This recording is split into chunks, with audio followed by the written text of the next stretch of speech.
जय Shriram.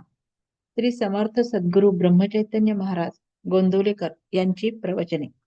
6 February. आजचा विषय नामस्मरण, शरणागती आणि भगवत प्राप्ती. भगवत प्राप्तीला शरणागतीशिवाय मार्ग नाही आणि शरणागतीला नामस्मरणासारखा उत्तम उपाय नाही. शरणागती म्हणजे मी करता हा अभिमान नाहीसा होऊन सर्व कर्तृत्व परमेश्वराचे आहे ही दृढ भावना होणे. नामाशिवाय इतर साधनात कृती आहे म्हणजे मी करता या अहंकाराला वाव आहे. स्मरण हा मनाचा धर्म असल्याने त्यात कृतीचा प्रश्नच येत नाही, म्हणून त्यात अहंकाराला वाव नाही.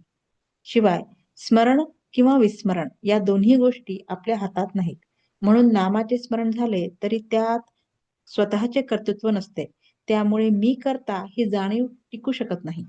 मी नामस्मरण करतो हा शब्दप्रयोग सुद्धा बरोबर नाही, कारण नामाचे स्मरण होत असते ते करू म्हणून जमत नाही. म्हणून शरणागतीला नामस्मरणासारखे दुसरे साधन नाही. शरणागतीचा दुसरा अर्थ म्हणजे कायिक, वाचिक आणि मानसिक क्रिया थांबविणे.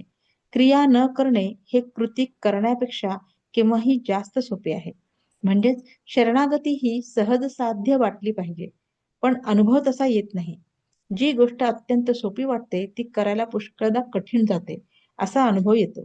एखाद्याला मोटार वेगात चालव म्हटले तर तो सहज चालवेल, पण अति हळू चालव म्हटले तर ते फार कठीण जाते. म्हणून काहीही कृती न करणे हे कृती करण्यापेक्षा फार कठीण असते. गीतेत भगवंतांनी अर्जुनाला तू नुसता मला शरण ये असे सांगितले आहे.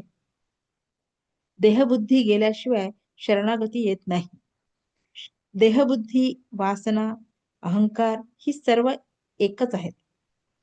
जगातल्या वैभवाची आसक्ती आणि परमात्म प्राप्ती या दोन्ही गोष्टी एकत्र असू शकत नाहीत. म्हणूनच उद्धवाला श्रीकृष्णांनी एकांतात जाऊन हरिचिंतन करायला सांगितले आणि असे केल्यानेच माझी तुला खरी प्राप्ती होईल असे म्हणाले.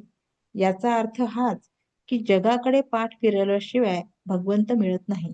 भगवंताच्या प्राप्तीचे नियम आणि व्यवहारातल्या वस्तू प्राप्त करून घेण्याचे नियम यामध्ये फरक आहे. मनामध्ये मनामध्ये वासना उत्पन्न झाली असता ती तृप्त करून घेण्यासाठी देहाची आणि वस्तूंची हालचाल करणे हा व्यवहार होय. सूक्ष्म वासना देहाच्या साह्याने जड बनणे हे व्यवहाराचे खरे स्वरूप आहे. परंतु भगवंताचे याच्या उलट आहे. भगवंत हा अत्यंत सूक्ष्म असल्यामुळे त्याची प्राप्ती करून घेणे म्हणजे जडापासून सूक्ष्माकडे जाणे होय. तेव्हा त्याचे साधन हेही जडामधून सूक्ष्माकडे पोहोचणारे असले पाहिजे.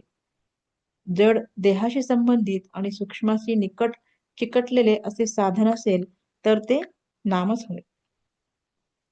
बोधवाक्य: अनन्यतेशिवाय भगवंताची प्राप्ती नाही, त्यातच भक्ती जन्म पावते. जय श्रीराम.